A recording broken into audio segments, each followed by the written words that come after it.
to In-Flight Entertainment, Filmmakers Lounge. And we have a very, very, very, very, very special guest at the lounge here tonight. I met this guy at Austin Revolution Film Festival. Shout out to James and everyone at ARF. Miss you guys. Kindred Spirit. He's going to talk a little bit more about the project that he had down in Austin. That when I went down there, I had my short film at her, and we just clicked, and we stayed in contact. And he's one of those fellows that you just.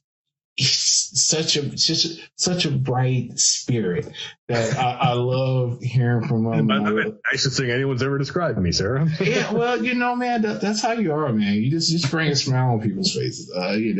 Like your fearlessness in storytelling, as well as just your personality, is just infectious. And I'm so happy to bring you to the lounge, ladies and gentlemen. I give you Jaysen Buterin. Yeah, I mean that's close enough. I mean, okay, sorry. I always get your last name. I was like, how did that? Buterin, but I mean, Buterin. Okay, every pronunciation under the sun. So as long as some of the letters are in there, I'm good, brother. Well, yeah, as long as I got the syllable, like. The syllabic count was good. We're good. Sweet. All right, cool. All right, how's it going, brother? How you feeling? Living the dream, sir. All right. Waking nightmare. It's hard to tell sometimes. It can be a slippery slope. Yeah, I hear you, brother. I hear you. So, tell everyone at the lounge a little bit about yourself. What's the superhero origin story with you? My superhero origin story. That's a frightening thought. Well, I was born a poor black child. No, wait, that's a big joke. I didn't say this color though, but I was born in the island of misfit toys. I mean, the backwoods of the back roads of the middle of the left of nowhere, Missouri. Chip on my shoulder the size of Pangea. I read way too many books when I was way too young. I grew up in a trailer park, and then my dad was like, "Here, read the encyclopedia." Well, we only had we couldn't afford the Encyclopedia Britannica, so we had 12 volumes for 26 letters, and too smart for my own good, too smart ass for my teacher's own good. Started reading early at a voracious age, and then just started writing and stuff like that, and then I ended up going to undergrad, getting a whole bunch of degrees. So I have a whole bunch of fancy letters behind my name that really amount to, what's the rating on this show? I mean, you can, it's a free fall. Okay. I mean, all these degrees, I'm out of the jack and shit for what I do for a professional living. But I was at the place, the City of Roses, Cape Girardeau, Missouri, also hometown of Rush Limbaugh. So there's a selling point for you. When I met a golden goddess who was getting her MFA in dance, and she was going to Greensboro, and I didn't want to deal with a long-term relationship, so I was like, fuck it. So I shook the dice, and then the dice in those days were dial-up. And then ended up moving to Greensboro, North Carolina, and that was 23 years ago. And I'm still with the same golden goddess. She hasn't told me to fuck off or change the locks yet. So I'm gonna have something going for me. But it was she's part of the reason I got into this whole crazy motley movie making world of filmmaking. Because I had been watching movies my entire life. My two best friends growing up were the county library and the video store in town. Both were 25 miles equidistant. You had to drive obscenely mile long to get to anything. Was it a mom and pop, or was it a Blockbuster? No. I mean, this was in the early 80s. I mean, it was Video Classics in Warrenton, Missouri. I can even remember my membership number was 148, but they're defunct now, so you can't rent pornographic videos on my account any longer. I know that would be right if you could, but I can remember my membership number to that video store. I remember all from high school math. I'm like, nothing stuck. But I grew up watching movies my entire life and was a writer for most of it, and just found myself getting mad at the stories. I'm like, it would have been better if it had been this, or if they had done this, or they should have done this, or done this. And after about the second or third day, my wife just got it. She's like, fine, then you fucking do it. And I was like, fine, I will then. And then, as many people know, trying to counteract the logic of feminine wiles, I had to just fucking shut up and do it. And I did, and I haven't gone back since. And I'm fully I fully believe that this is what I was meant to be. It just took me some odd years to realize what I wanted to be when I grow up. But it's once you make a movie, like, you can't do anything the same way again ever. From the most minute, quotidian thing, like taking out the trash at night. You walk out and there's a dude there. You're thinking about how you'd light it. You're thinking about, like, you would break it down, like taking out the trash in 4 shots. So I've written columns about, like, the filmmaker's guide to the real world, and like how, I mean, you can't watch anything. Like, sometimes even just watching things, like, the enjoyment is gone because you're analyzing all of it. That was a cut. I mean, and not that that's a bad thing, but it's just, I had no idea, like, I mean, just sort of the veil that would drop once you made a movie. It's like, oh shit, oh snap. Yeah. Brother Yusuf, I dare to say that it made my soul glow, and that glow has not popped. Yes, I hope I won.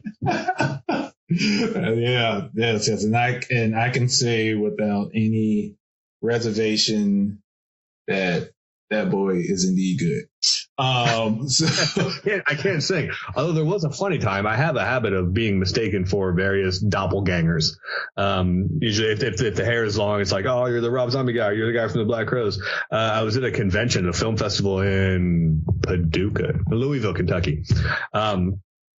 And we went to a bar and there was a dueling pianos. It was a really cool setup and stuff like that. And some girl comes up and she's like, you look like the guy from the Black Crowes. I'm like, I've never heard that before in 5 minutes.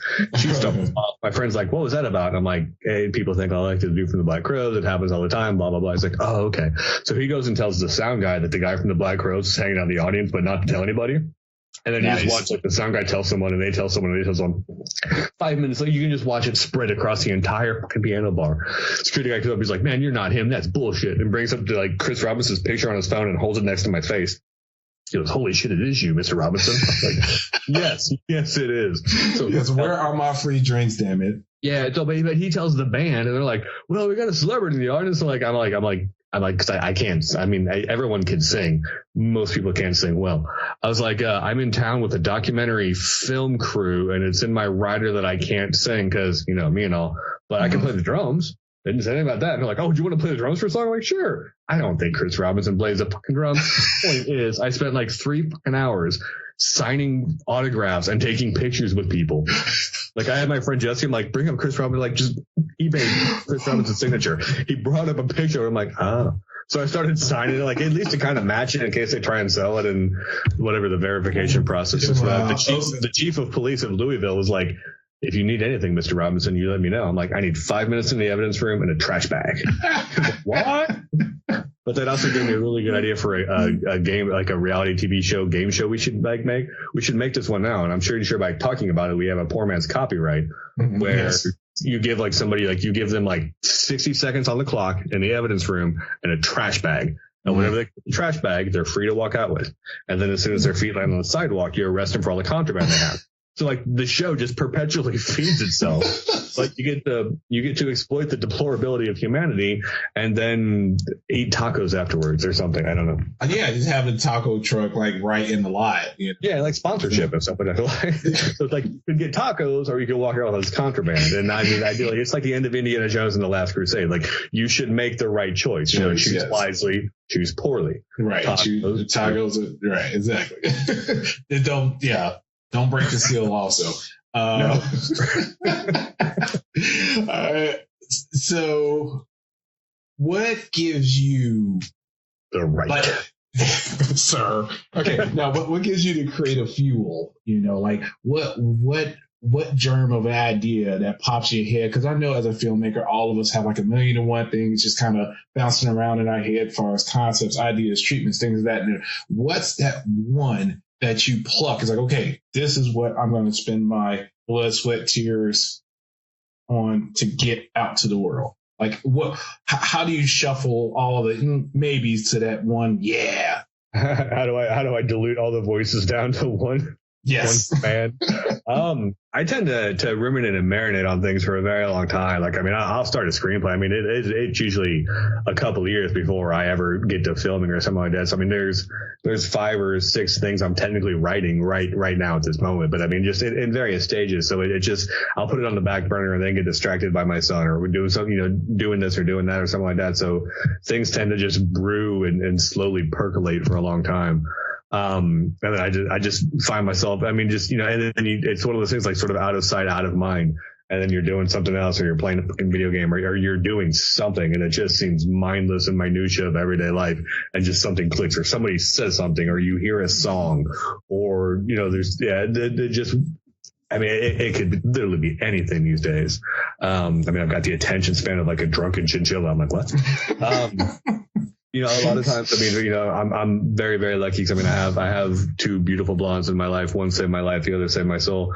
And they're very, very inspiring for me. So, there was one short film I wrote, Don't Let the Light On, that I wrote sort of based on my son. I named the little boy Jack, and he's convinced that it's him in the movie. I'm like, it's not you in the movie, but his name is Jack. That's gonna happen a lot. Lately. Like, I don't need to. So I didn't have the heart to tell. Like, no, that's totally you. You've won awards. Yeah. It makes me very, very happy. Exactly. So it's just everything. But I think like a lot of writers. There's a certain amount of autobiographical authenticity to everything I write. Most recently with the most recent project I've done, which is now in post production, The Blue-Eyed Boy and Mr. Death. Everything, I was, anything from like names or stupid shit I've said in the past or dumb things I've done with my friends, before the era of social media. So there's only Polaroid documentation of it, nothing digital. So, there was always a fair degree of real life in that. But the Blue-Eyed Boy and Mr. Death, is plucked straight out of my id.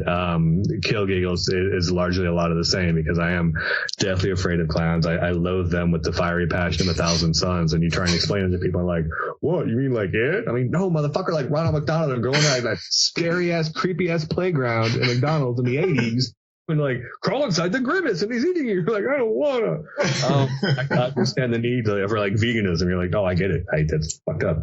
I like chicken nuggets and McDonald's fish fillets way too much to ever embrace that lifestyle. But if it was for the people, so, inspiration. I never know where it's gonna strike. And to me, that's sort of the beauty of it. I think once you figure out a formula, or once you can sort of predict that, some of that spark is lost, maybe. Yeah. There's things I'm writing right now. One is I want to kill cancer.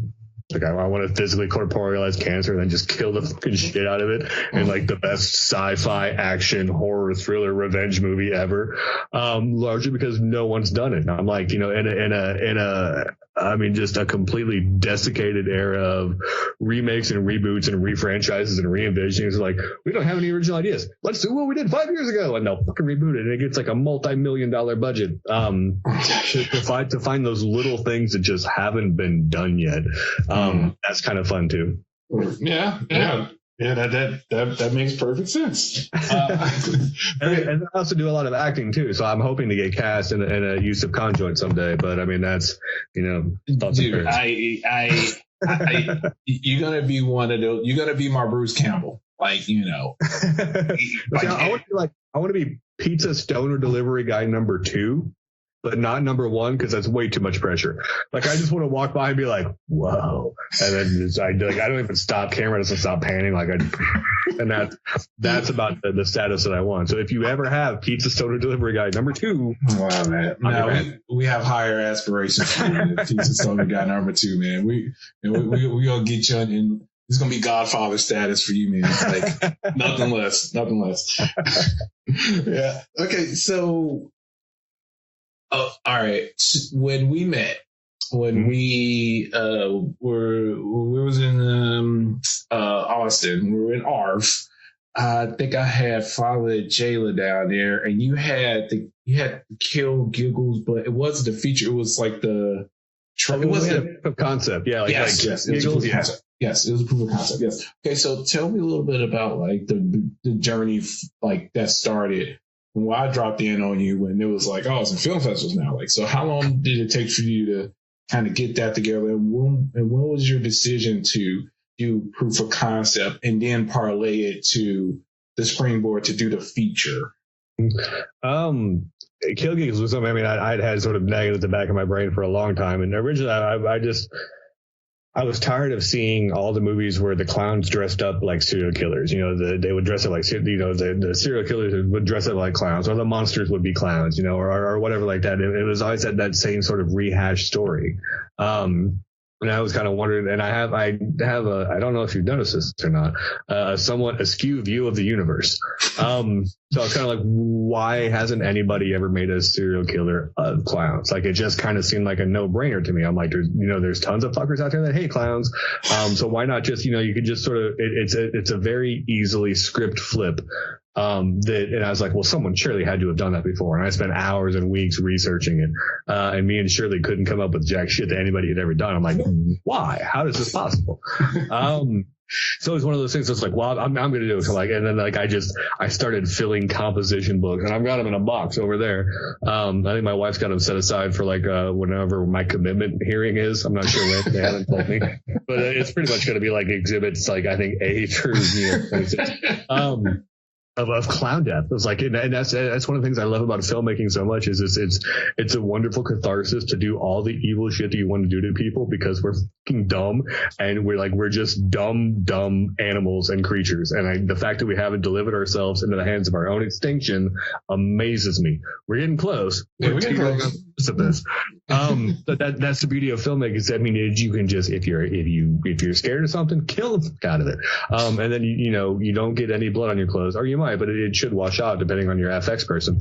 And then like you don't have to go to jail, and you bypass the whole penal system. And then that's just funny to say because penal. True. However, back to Kill Giggles.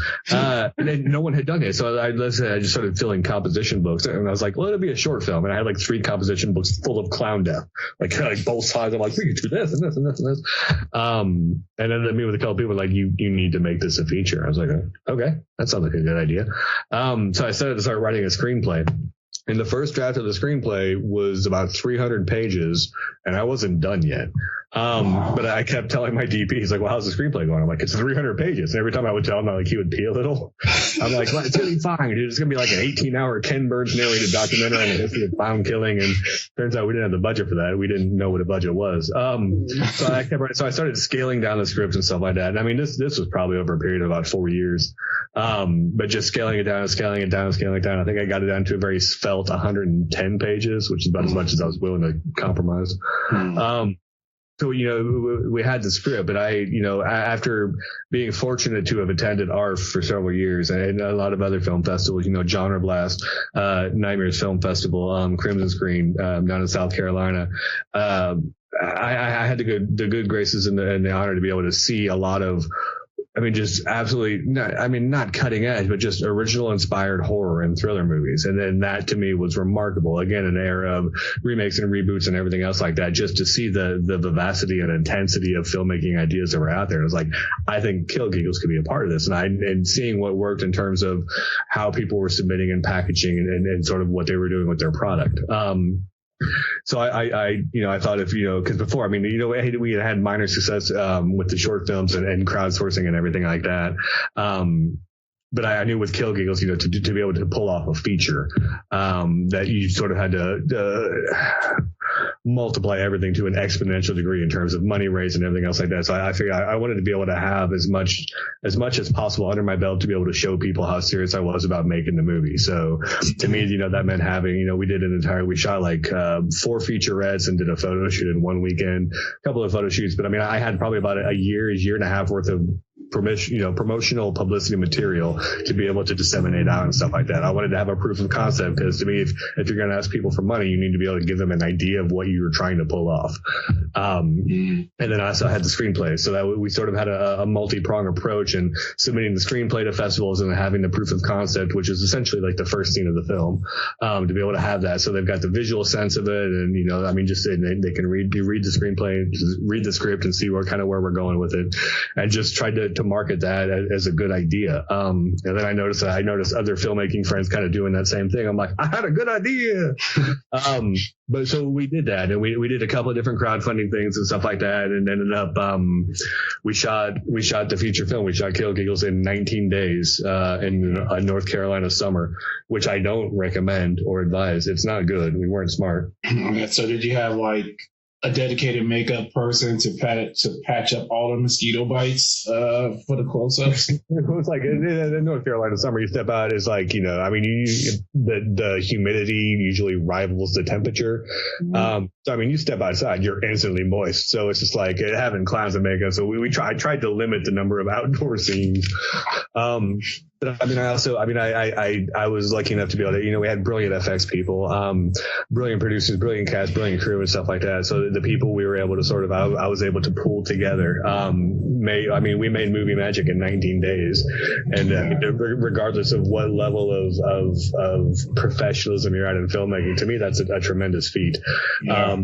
We've gone through, we're still sort of in distribution purgatory, limbo. There's sort of a lot of what ifs and stuff like that.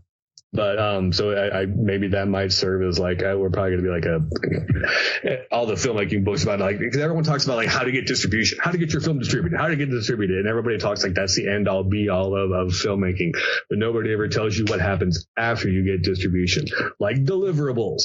There's not a fucking book about deliverables, legal deliverables and digital deliverables and everything else like that. And Kill Giggles, we were lucky to get a distribution offer dangled in front of us, and that fucking succulent, tasty carrot pawed away. We're like, yeah. And we dove into it, and then just sort of dealing with the aftermath of all that and just trying to get the movie out. I can't think, because I've said too much before and I'll get in trouble. Like people get mad at me. It's like, there's a lot I want to say, but I probably shouldn't. But hey man, this is a lounge, man. Like, stays in the lounge and then just the rest of the internet. Exactly. But Kill Giggles, it was, I wanted to see if I could pull off a feature film. And the people that I was able to pull together and stuff like that helped me do that. And to me, like I said, we made movie magic, and I will forever be proud of that.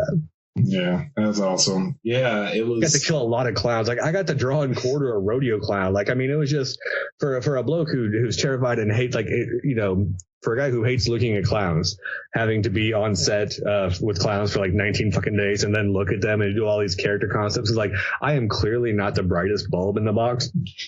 But to me, like it was like ill-advised self-administered psychotherapy. So like I still hate them. I don't like the floppy-footed fuckers. I can look at them. I just choose not to. It's kind of like thesis or something like that. You're like, I can see you. I don't want to look at you, but you're there. So I acknowledge you're there, but just fuck off. Yeah, exactly. Yeah, it's like have where you need to exercise those demons, or in this case, clowns. They're the same thing, brother. Exactly. One and the same.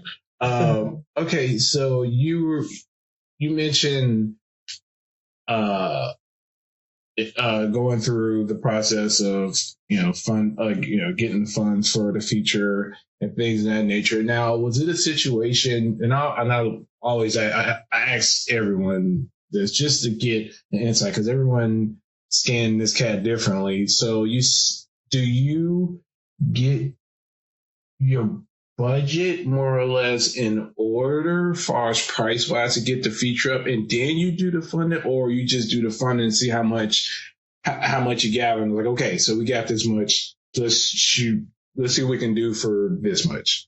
Yeah, I had a basic idea, and I was talking to a lot of people and kind of trying to get like what's the best friends and family discount we can do. Right. With Kill Giggles, we did equity. We had two different sort of crowdfunding campaigns. The second one was Indiegogo, which I've had a lot of success with in the past. We also did equity crowdfunding. So instead of being something perk based, we ended up selling shares in the movie. But we used a company called Start Engine. And it was just, it was $100 a share, and you could have like sort of like perk levels and stuff, but it wasn't really about anything tangible. It was about buying shares in the film. And then once that comes out, like getting those investors paid back and stuff like that. And we were able to raise a surprising chunk of change that route. But that's also predicated upon the film actually being released, which Hollywood seems to have its head up someone's ass. I'm not entirely sure who, but someone. I hope it's roomy up there. I hope the view's nice. So, it's just, but with Kill Giggles, I had an idea. We had an idea in mind of just of basic numbers and stuff like that. We knew what we wanted to do. We've always been with Mad One's films very, very lucky to be able to make movies on an aglet of a shoestring of a budget. So to be able to stretch a dollar and stuff like that, and to not get stuff donated to us, but to be able to make it to work as much as possible with as little as we've got. And then Kill Giggles allowed us to be able to sort of expand that to a larger degree, to be able to, because I wanted the, we had Joe Harp and then Matt Patterson and Soraya. We had an amazing effects and a makeup team and stuff like that. So I didn't want them to be bound, just by budget, by numbers and stuff like that. So, going into it, we had a lot of the desk things like, getting estimates and stuff, and like, what will it cost to pull this off? What will it take to pull this off? And sort of having like a best, medium, and lowest common denominator, kind of three different sort of scenarios on what we want to be able to pull off. And there was a couple of scenes where we spent 3-4 years plotting out the drawing and quartering scene. Like from angles, and I would have we had multiple taco meetings where I had like myself and then the DP and then the effects guy. And it's like, I want to be able to do this and this and this and this. Well, the DP is like, well, we can shoot it like this. The effects guy is like, if we shoot it like that, then we can do that. So to be able to have everyone involved in the pre-production process, and I obsess about pre-production sometimes to an annoying and meticulous degree. But to me, the more that you can put into pre-production, that involves budgeting and fundraising and everything else like that, the more that you can put into that, the more time it will save you on set and in post and everything else like that, and it saves so many headaches and so many hassles and stuff like that. So to me, it always helps. And again, being able to see what works on the film festival circuit, being able to see what works just with having friends and supporting their campaigns and stuff like that, and having my own campaigns. For the most part, I think I've been pretty lucky in terms of being able to do decently with the crowdfunding. So the budget is important. I haven't, worked like in like the West Coast and in terms of like SAG and union kind of stuff like that. I haven't gotten into that territory at all. But to me, the indie realm, and there are many, many different spheres of overlapping Venn diagram existence in the indie film world. But to me, it all boils down to that basic idea, and that it all stems from passion. So if you've got the passion for it, to be able to put the amount of time into it, that if you're going to ask strangers for their hard-earned money, you have to be able to back it up. You have to be able to get their attention for 5 fucking seconds on the internet, which is hard to do without tits or tacos. Sometimes it's tits and tacos, but you've got to be able to make yourself stand out. And 10 years ago there was Indiegogo and there was Kickstarter, and that was it. And it was for like music and movies. And now there's like GoFundMe and I don't want to pay my bills.com, so you do it for me. And it's just like, seriously, it's just like, I don't want to pay my bills. Okay. And you can start a fucking GoFundMe, and they're like, and fucking people will give you money. I'm like, why am I working at a job again? But it's just one of those vexing vagaries of modern existence. But yeah, it's important, and I think having a budget in mind, or at least having a sense of what you need to be able to pull off, and then sort of dropping it down from there. It's like, well, what's the bare minimum you need to be able to pull it off for you to be happy? And then in the dream world, dream budget, like what's your dream budget? So just to be able to sort of to have that flexibility in terms of the finances is important, because that can dictate the entire course of pre-production, production, but it can dictate the entire film sometimes. Right. So very important. But also, math is a hell of a drug. I don't like math. Yeah, good point. Now, okay, so would you suggest you mentioned the equity fundraising aspect? Like, would you suggest that for people that's trying to raise money for their film? Like, it's a whole different beast than doing like Indiegogo or Kickstarter, because you're basically getting in bed with the SEC. You've got to have and I think most indie filmmakers will have an LLC anyway for a project. That's just sort of a given for a lot of folks. But you've got to, let's say you've got to get in bed with the SEC. You've got to have like a business identification number. Like there are a lot more legal hoops to jump through in terms of reporting and accounting and all this other kind of stuff like that. If you've got the business savvy, or you can make friends with somebody who has that sort of entrepreneurial acumen than your aces. I myself do not have it. That's abundantly clear. I'm like, I don't know what the fuck these people are saying. But I made really, really good friends with people who do. So one of my dear friends who's a producer on the project sort of walked me through that and held my hand. He's like, this is what the adults mean. I'm like, oh. I'm like, well, then you fill that shit out. So, I mean, it's a lot more to take on than just sort of like setting up an Indiegogo or a Kickstarter campaign or something like that. But depending on what you're doing and what you want to do with the project, I mean, and again, sort of with the right marketing, with the right preparation, you can raise a big chunk of change. I mean, if you're selling shares for $100 a pop and you're doing a feature, I mean, I've seen people, for features, clear 250,000, like, 500,000 on those things. But wow. I mean, it's an amazing amount of time that goes into it, and then just the accounting and the follow up and everything else like that. 'Cause I mean, this isn't like sending out like 20 T-shirts and a bunch of fucking posters. Like this, I mean, everything's on track with the SEC. Like people are keeping track of this, so it's one of those things. Like if you want to be able to go after sort of the higher end investors, and I mean, $100 a share. I mean that's $100 can be 2 or 3 bills for somebody. I mean, that can make the difference between like rent or groceries or putting food on your table or what you keeping the lights on. So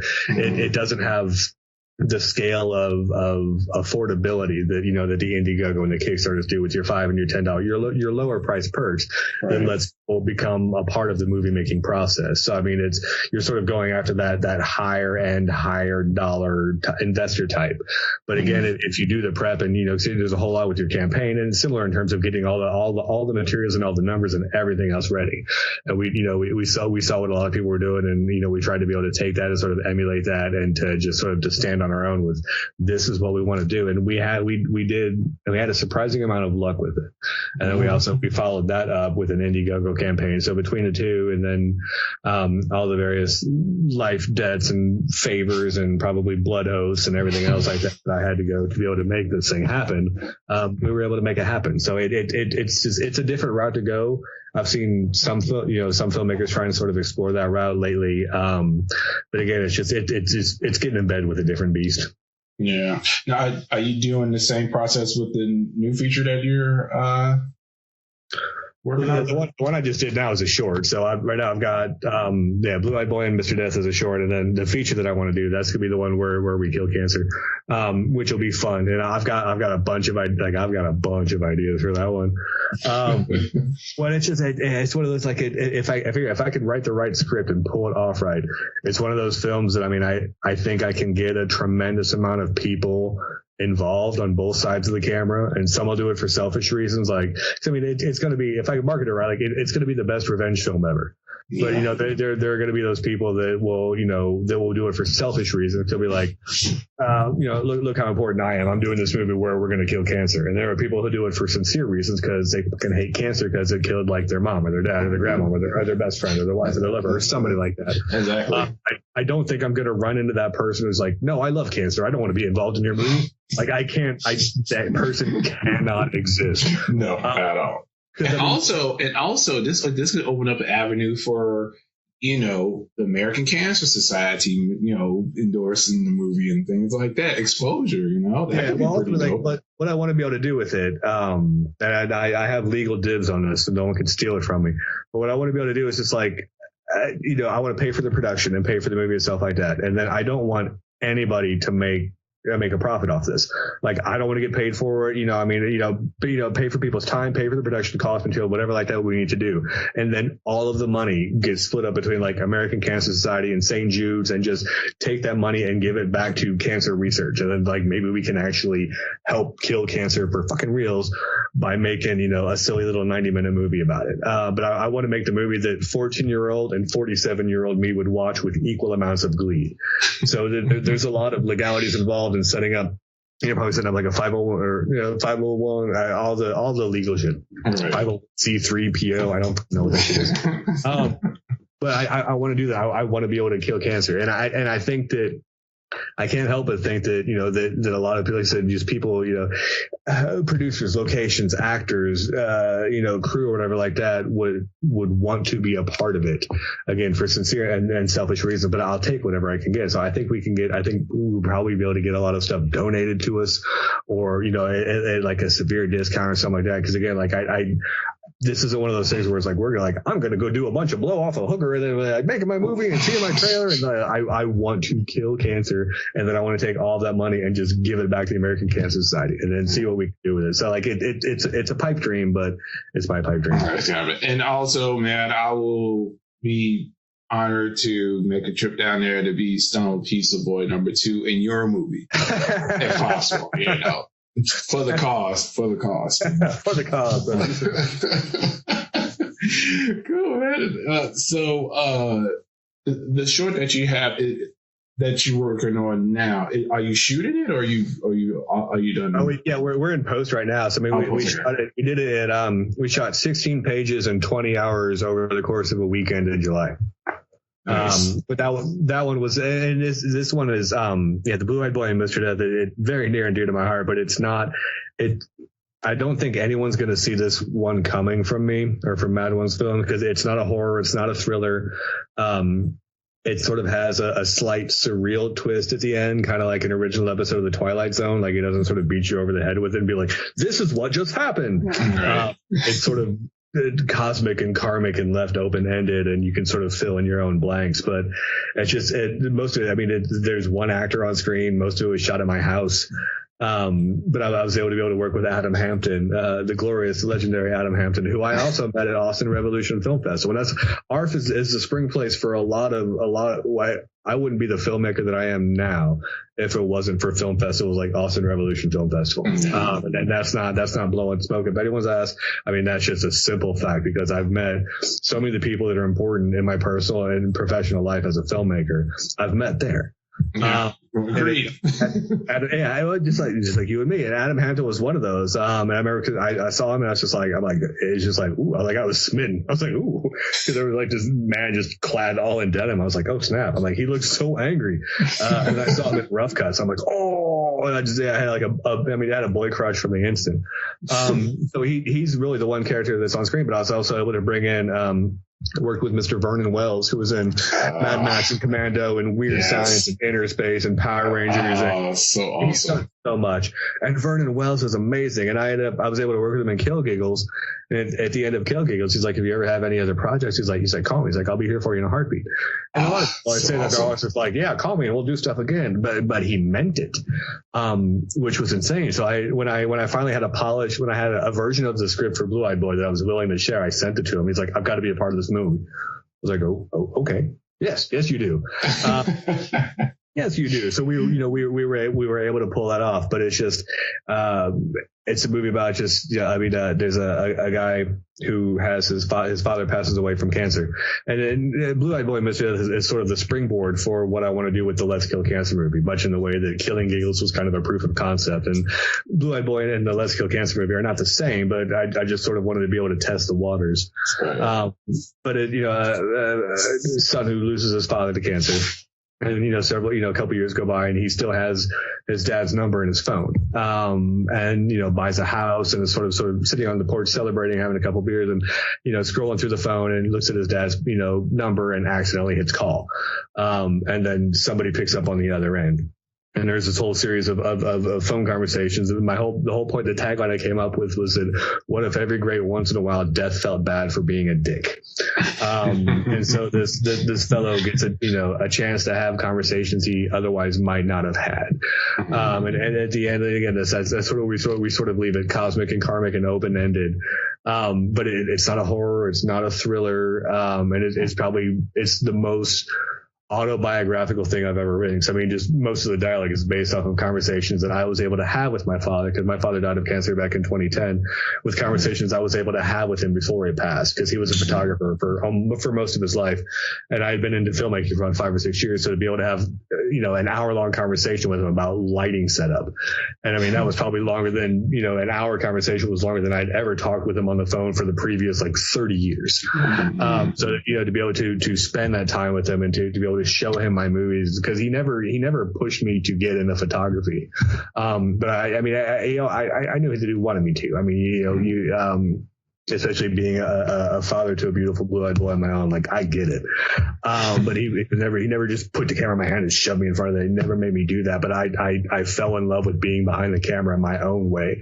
And I can't help but think, or at least I hope that he was able to appreciate that. So this short film is an entire homage to fathers and sons, and just sort of that comic, cosmic, karmic chemistry that can sort of happen when the right relationships happen, and being able to say things that you might not have had a chance to say, regardless of whoever's on the other end. Wow. Yeah. I mean, sounds like a touching, sweet story that I cannot wait to see once it's out of post-production and ready for public consumption, man.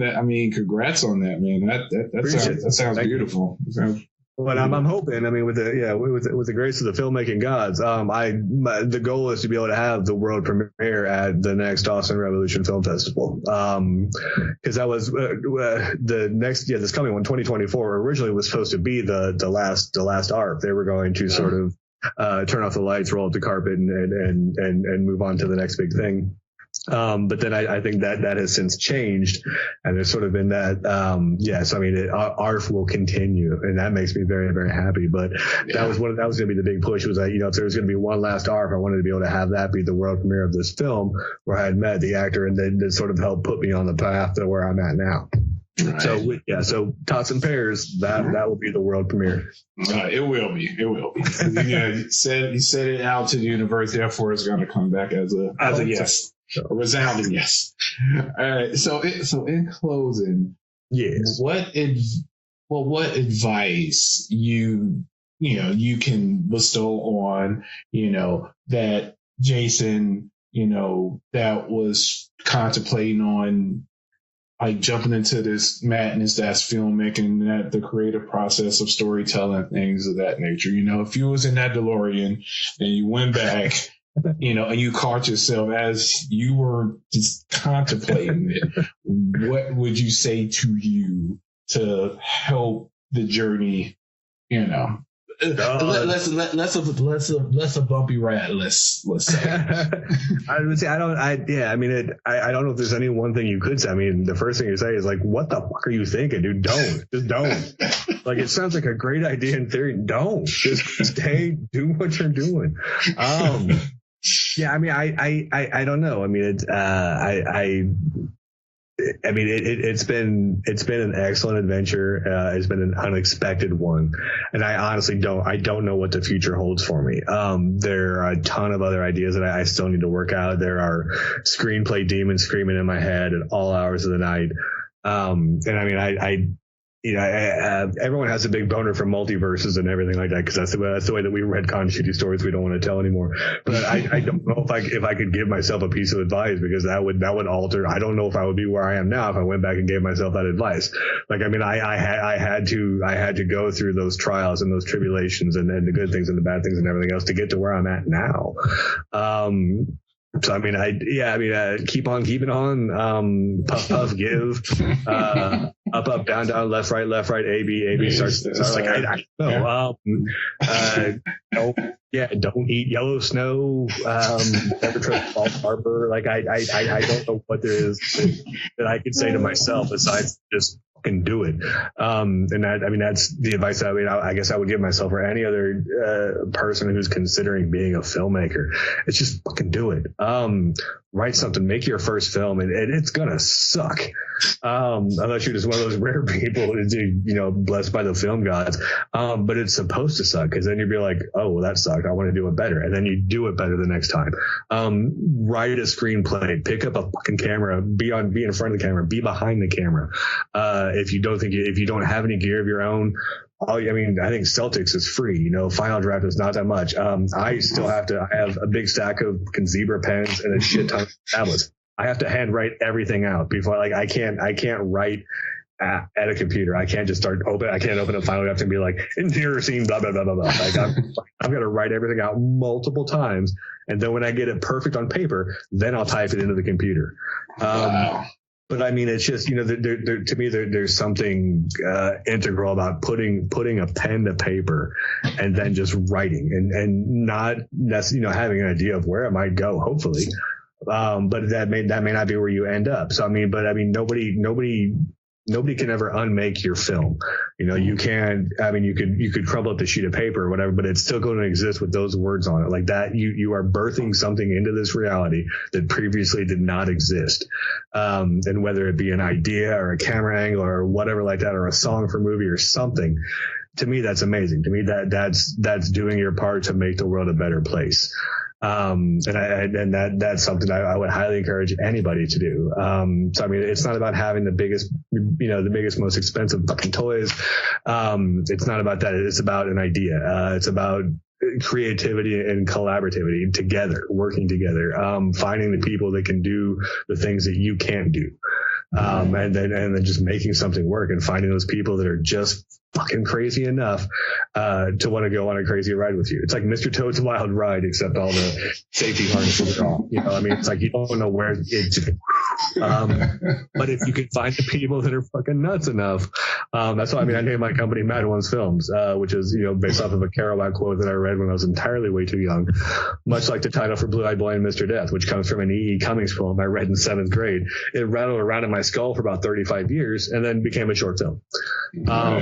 So, that's, you asked, where does inspiration strike? Apparently it struck in 7th grade. I had no clue until, 35 years later. So, it's just being willing to be able to just be open and look at the world in a different way, because the world is a scary fucking place and there's too much badness, madness, and sadness in it, which is why I think filmmakers are all, storytellers are always going to be needed. And AI is swell, but Skynet can suck a binary dick. I can't.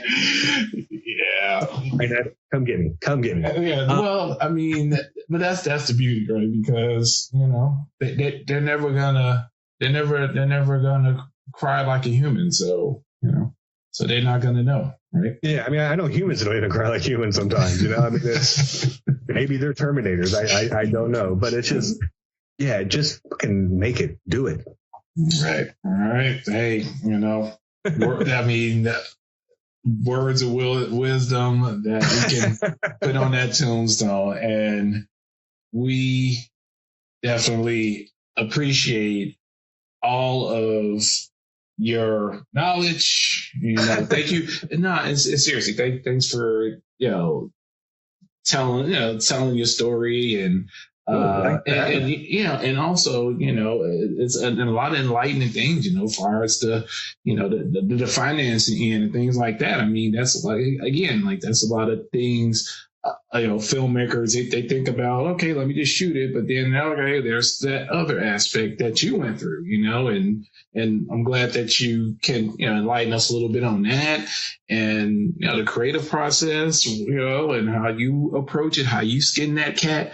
And and I can't wait. I personally can't wait to see the next, masterpiece you come out with, and keep me posted, once Kill Giggles is out of the shackles of distribution. And at this point, I'm just gonna sell puffy case VHS out of the trunk of my car on my lunch break. I don't know, I'm just inviting people I want to see Kill Giggles.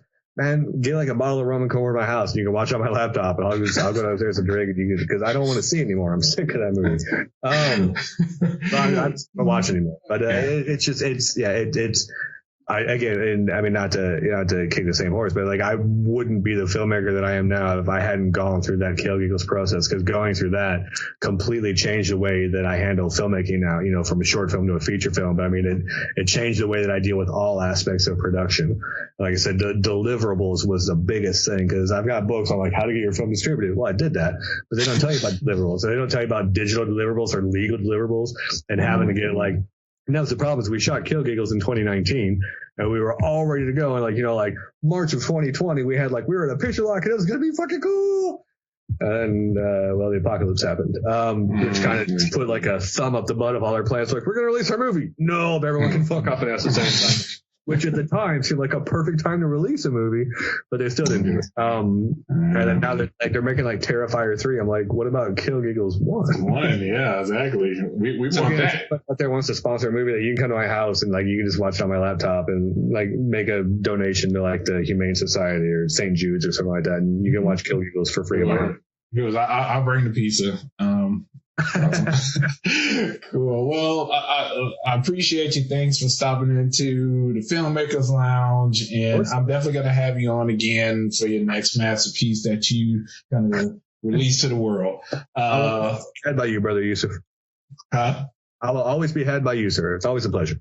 Oh, I mean, me and Jaysen have this running thing all the time in reference to our favorite movie comedy of all time, Coming to America. How we make each other soul glow. You know, if we had soul glows, we would do a couple of sprays in honor of each other. We might have to coordinate that for the next arc. Yeah, if we both show up there. So a sexual child. Okay, I mean, I'll probably need an instrument. Like, bring me a guitar or something. We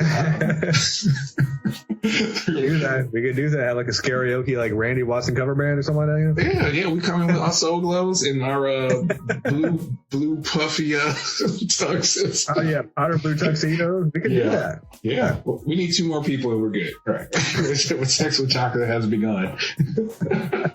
All right, brother. Well, appreciate you, Jaysen, and on behalf of Filmmakers Lounge, we wish everyone peace. We out.